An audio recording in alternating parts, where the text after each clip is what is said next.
Bom dia, cumprimento a todos, especialmente a excelentíssima ministra Rosa Weber, ministro Roberto Barroso, todos os demais. De certa forma, uma coincidência ter falado primeiro a doutora Adriana, porque eu achei muito interessante esse princípio, nada sobre nós sem nós. Mas aqui nós temos um problema, porque o mais interessado nessa conversa ainda não pode falar. Então, eu preciso estar aqui para falar por ele.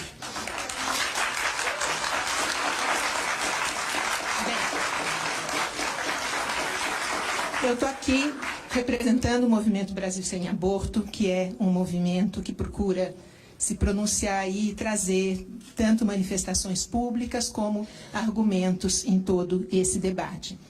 E eu começo justamente falando desse que ainda não pode falar, que eu sou a primeira pessoa que hoje, porque o Dr. Rafael escolheu outro ângulo, eu sou a primeira pessoa que vai realmente falar de quem nós estamos falando. Daquele que morre em 100% dos abortos. Para ele não existe aborto seguro. Então, a origem de todo ser humano e o marco referencial de início de cada vida humana. E aqui, quando se faz a pergunta, quando começa a vida, na verdade, se está desconsiderando a ciência, porque Pasteur mostrou que não há geração espontânea. Certo? Então, desde Pasteur, que nós sabemos que um ser vivo vem de outro. Ele não pode começar a não ser a partir de outro ser vivo. Ele não surge espontaneamente. E essa relação de paternidade, maternidade, filiação se estabelece num momento muito claro, na fecundação. Esse é o único momento que pode ser estabelecido como início de um novo indivíduo que é filho dos seus genitores. E eu trago aqui um argumento que é muito óbvio, mas se uma mulher, numa única noite, tiver um relacionamento sexual com vários homens e engravidar, somente um será o pai da criança, aquele cujo espermatozoide fecundar o óvulo. Nesse momento, ele terá gerado um filho. E esse filho não surge nem 3, nem 6, nem 9 meses depois. Esse filho é gerado naquela noite. Ele se desenvolve por 9 meses, até nascer, e continua se desenvolvendo depois. Então, o desenvolvimento humano é um processo contínuo que se inicia quando um oócito, popularmente a gente fala óvulo, o oócito de origem feminina é fecundado por um espermatozoide de origem masculina. Essa definição de Murray Persaud, que é o livro de embriologia mais utilizado nas nossas universidades. E, inclusive, defensores da liberação do aborto concordam com esse fato. Eu estou trazendo aqui 2 citações. Uma que diz: não há dúvida que desde os primeiros instantes de sua existência, o embrião concebido a partir de espermatozoides e óvulos humanos é um ser humano. Isso é Singer, que defende a liberação do aborto. A maior parte dos argumentos pró-vida parece se resumir à tese de que o feto desenvolvendo dentro de uma mãe humana é um membro da espécie Homo sapiens, e essa característica lhe confere o direito à vida. A primeira parte da tese é incontroversa. Então, ele vai defender depois o aborto, mas ele diz que é incontroverso que começa na fecundação a vida humana. Por tempo, vou pular o restante da citação. A própria inicial da DPF 442, ela traz a seguinte definição no primeiro ponto de pé de página. Embrião é o desenvolvimento celular de um óvulo fecundado por um espermatozoide até 8 semanas após a fertilização. E feto é o termo usado para designar esse desenvolvimento celular a partir de 8 semanas de gravidez até o nascimento ou aborto. Ou seja, tem como ponto de referência a fertilização. Eu não tenho como ter outro ponto de referência. É inegável, a fertilização é referencial, inegável para todas as etapas do desenvolvimento desse novo ser humano. Nenhum ser começa com 12 semanas, como nenhum mês começa no dia 12. Certo? Isso é óbvio. Eu só posso contar 12 semanas a partir da fecundação. Eu não tenho nenhum outro referencial para contar 12 semanas. Portanto, começou com a fecundação. Não está começando agora, que tem 12 semanas. Assim como o mês, como eu dizia, não começa com o dia 12. Mas então, de onde vêm esses referenciais temporais? Esses outros referenciais temporais que possam ser estabelecidos ao longo da gestação? Por que falar em 12 semanas ou em 20 semanas? De novo, a própria inicial da DPF traz isso, que vem do Roe versus Wade, que foi o que aprovou o aborto pela Suprema Corte nos Estados Unidos, né? Então, a decisão que inaugurou... Eu também vou pular toda a leitura, mas eu quero que leiam comigo ali no final, que está em negrito, que é grifo meu. Até porque o procedimento do aborto no início da gestação ofereceria possivelmente menos riscos à mulher do que o trabalho de parto. Certo? Então, a referência de 12 semanas é uma referência prática que diz respeito à dificuldade maior ou menor de se fazer o aborto, ou maior risco para a mãe, certo? Não tem nenhuma referência relativa ao desenvolvimento do embrião. E, inclusive, como agora os métodos usados são outros, como método medicamentoso, nem sequer esse motivo se sustenta, né?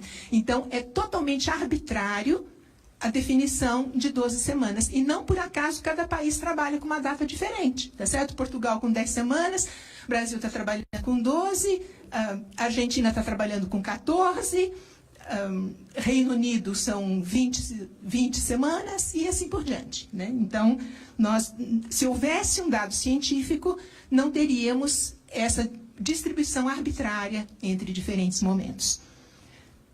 Bem, e eu acho interessante olhar, aqui eu vou trazer um videozinho da National Geographic, certo? Que tem vídeos para cada semana da gravidez. Eu selecionei a de 11 semanas, porque eu penso que é mais expressivo. Peço perdão pelo português de Portugal. Apesar de não ser capaz de caminhar até ter aproximadamente 1 ano de idade, as bases para os seus primeiros passos estão lá desde as 11 semanas de gravidez. Isso são imagens reais em 3D, tá? Estas imagens a 4 dimensões mostram fetos de 11 e 12 semanas a dar pontapés e a esticar as pernas naquilo a que chamamos o reflexo de andar. Uma ação reflexa é um impulso biológico pré-programado. Quando os seus pés tocam a base do útero, o sistema nervoso dispara uma reação muscular automática nas pernas. Não digam que não tem sistema nervoso, já ouviram? Por esta altura, há tanto espaço no útero que o feto salta e pula, usando as paredes do útero como trampolim.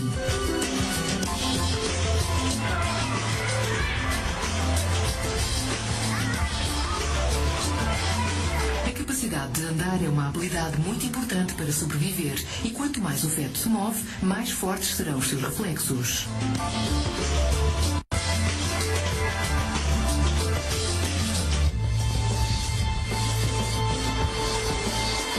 Este reflexo de andar é claramente visível em recém-nascidos quando eles balançam os pés no chão.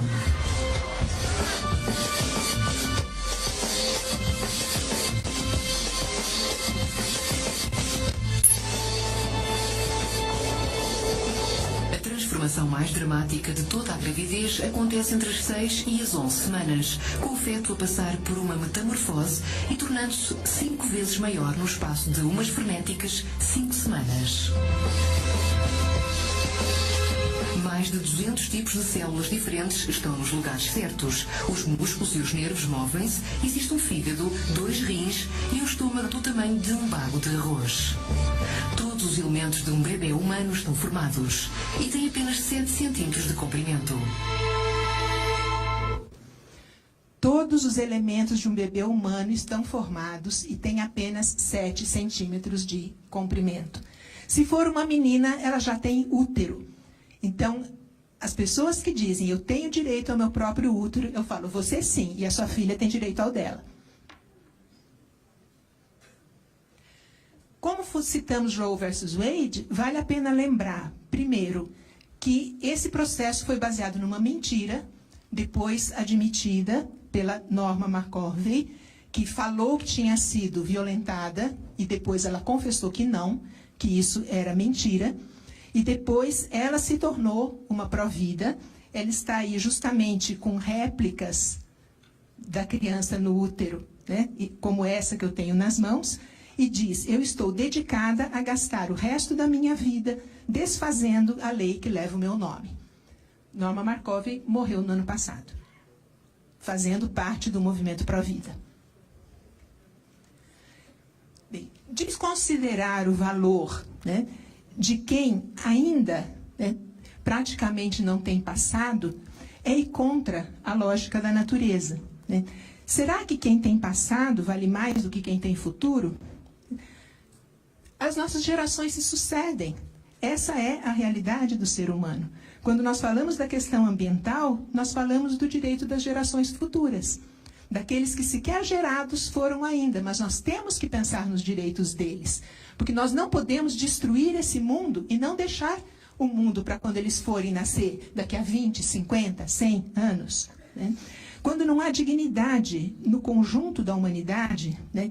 Ou melhor, eu não posso ter dignidade no conjunto da humanidade sem a dignidade de cada um dos seus membros, a partir do momento que ele é formado. É isso que dá continuidade para nós. Essa continuidade que vai de pai para filho, para neto, e assim se estabelece toda a geração humana, né?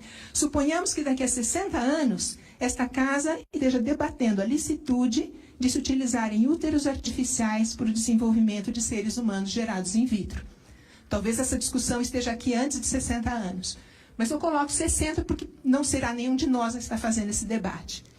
E quem está fazendo esse debate? Aqueles que virão e que têm futuro. Eu não posso desconsiderar o valor dessa pessoa por ela ainda ser um filho que está muito pequenininho. Mas ele já é filho. Ele tem mãe e ele tem pai. Ele é um de nós. A DPF cita os países desenvolvidos como modelo, porque a maior parte deles desenvolveu. Eu acho até curioso isso numa DPF movida pelo PSOL, que faz tantas críticas ao imperialismo americano, e agora traz os Estados Unidos como modelo, né, de como teria que ser a questão do aborto, né? A gente sabe que desenvolvimento econômico não implica desenvolvimento ético. E, aliás, muito desse desenvolvimento econômico se fez à base de exploração de escravos e de colônias, né? E não deixa de ser um neocolonialismo que nós tenhamos tantas ONGs estrangeiras querendo falar e que vão falar aqui, nesse espaço, na próxima segunda-feira. E que estão investindo pesadamente. Saiu um artigo recentemente, 18 milhões de dólares essas ONGs investiram na América Latina para a aprovação do aborto. Qual será o seu interesse? Será que não é bom a gente saber por que é isso, né? E depois, nesses países em que o aborto é aprovado, isso está muito longe de estar pacificado. Nos Estados Unidos, o movimento pró-vida é muito forte. Todos os anos, em 22 de janeiro, que é o dia em que foi aprovado na Suprema Corte, vão multidões nas ruas de Washington, de milhares, centenas de milhares de pessoas, por vezes milhões. Eu tive a oportunidade, há 2 anos, de participar dessa marcha debaixo de neve. E nós estávamos lá, quase 1 milhão de pessoas nas ruas de Washington, debaixo de neve, clamando pela vida contra o aborto. Então, não está de forma alguma pacificado nos Estados Unidos, e vários estados americanos têm recentemente aprovado leis restritivas ao aborto. Bem, uma palavra sobre a DPF, a relação entre a DPF 54, que tratou da questão do anencéfalo, e essa presente, a DPF 442, porque isso também está na inicial, né? Então, a inicial da DPF 442 diz o seguinte: na DPF 54, a Corte alinhou-se a tendências de cortes internacionais no enfrentamento da questão do aborto por causais. Eu participei também daquela discussão e eu tenho que dizer aqui que insistentemente se falou, e inclusive nos votos dos ministros, que não se tratava de aborto, que o que estava se discutindo ali era a antecipação terapêutica do parto.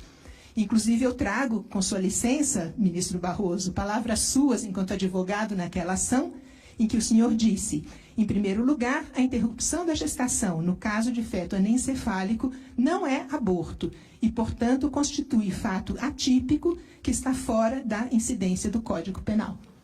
Portanto, eu penso que aquela decisão não pode ser usada como precedente para o atual debate. E também outro ponto interessante é o marco das 12 semanas, que também foi amplamente debatido naquele momento. Porque é com 12 semanas que se faz o ultrassom, muitas vezes com a intenção de ver o sexo da criança, e que se descobre a anencefalia. Então, naquela altura se discutiu que nós podemos diagnosticar com certeza a malformação naquele momento e que percebemos a ausência de cérebro. E isso é verdade. Agora, a gente só pode detectar a malformação e a ausência de cérebro porque a criança normal está formada e tem cérebro.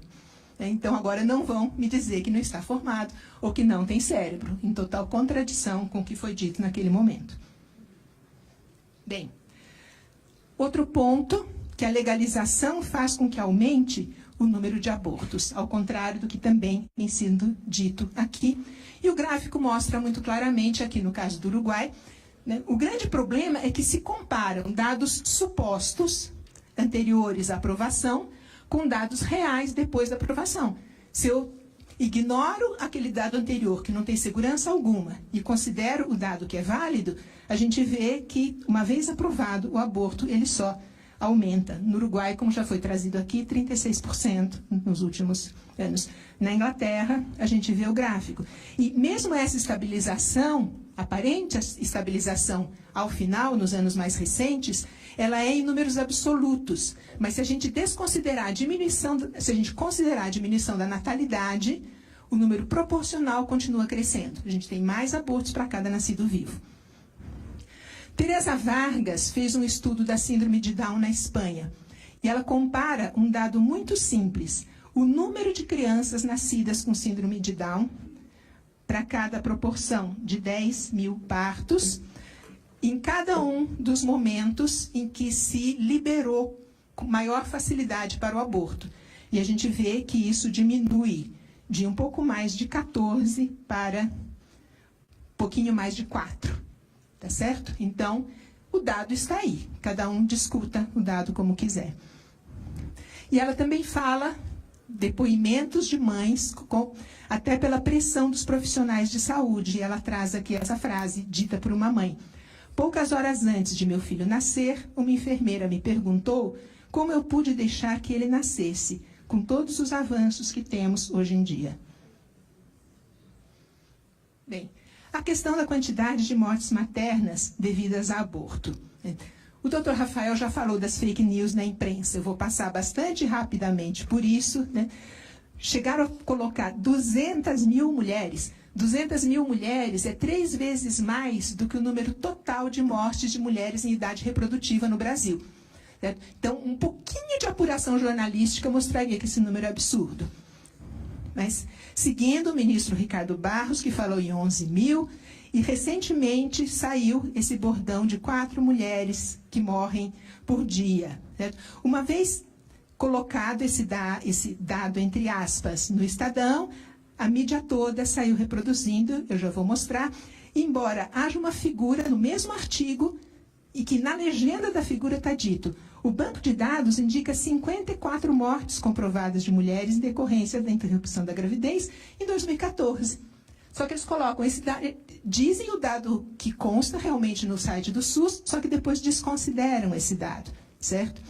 E dizem que seria 3,3% das mortes maternas, e de fato é por volta disso. Né? Isso foi repercutido, como falava, por toda a mídia. E houve, em função disso, um requerimento de informações da Câmara dos Deputados ao Ministério da Saúde e uma resposta oficial. Então, o que eu estou colocando aqui é a resposta oficial assinada pelo Ministro da Saúde para a Câmara dos Deputados, mostrando a tabela com as mortes maternas que indicam, no ano de 2014, que era o último naquele momento de apresentação, como tendo 55 mortes maternas atribuíveis a aborto. E aquele número de 4 por dia vem da onde? Vem desse 1.664 aqui. A Câmara dos Deputados perguntou ao Ministério da Saúde de onde vinha esse número. E a resposta é a seguinte: em relação aos dados publicados na reportagem do jornal Estado de São Paulo, os registros de 2015, bom, não vou ler tudo, tá? Vamos ali onde está a seta. Informamos que eles não correspondem ao número de óbitos relacionados ao aborto, e sim ao número de internações para a realização de aborto por razões médicas no SUS, certo? Então, utilizaram um número que dizia respeito a absolutamente outra coisa para colocar na manchete do jornal que eram 4 mortes maternas por dia. Isso foi repercutido por toda a mídia. Agora, vocês me digam se isso é ou não é fake news. Bem, e por fim, o aborto é um ato livre da mulher? O que a gente vê é que muitas vezes o aborto é pressão do homem. E eu trago aqui 2 casos extremos em que essa ameaça resultou, de fato, na própria morte da mulher. O primeiro caso é o da Elisa Samúdio. e do goleiro Bruno. Ela foi procurar a delegacia porque ela estava sendo pressionada a fazer o aborto. Não teve o aborto, teve o seu filho e foi morta pelo pai do seu filho, porque ela não aceitou fazer o aborto e esse filho incomodava por motivos vários. O outro caso recente da Nathalie Rios, lá do Rio de Janeiro, certo? Também saiu em toda a mídia, dentista mata a ex-namorada que não quis abortar, né? E no caso foram mortas ela e a criança. Ela foi morta grávida, exatamente porque ele estava para se casar e não queria, né, evidentemente, esse outro filho com outra pessoa, né? Então a pressão foi essa, tá? Evidentemente, não são tantos os casos que chegam a um extremo como esse, mas a pressão, sim, a gente sabe que é muito violenta. A gente atua muito com entidades como o SERV, que vai falar aqui hoje à tarde, né, que atende mulheres que estão pensando em fazer o aborto, e a gente sabe que muitas delas chegam, de fato, não querendo abortar, tanto que quando são ajuizadas desistem de fazer o aborto, mas porque estão sendo pressionadas pelo pai da criança. Então, acho que a gente tem que pensar se realmente estaria, né, num ambiente machista, favorecendo direitos da mulher ao liberar o aborto. Porque se o aborto é o problema, o aborto não pode ser a solução. Muito obrigada.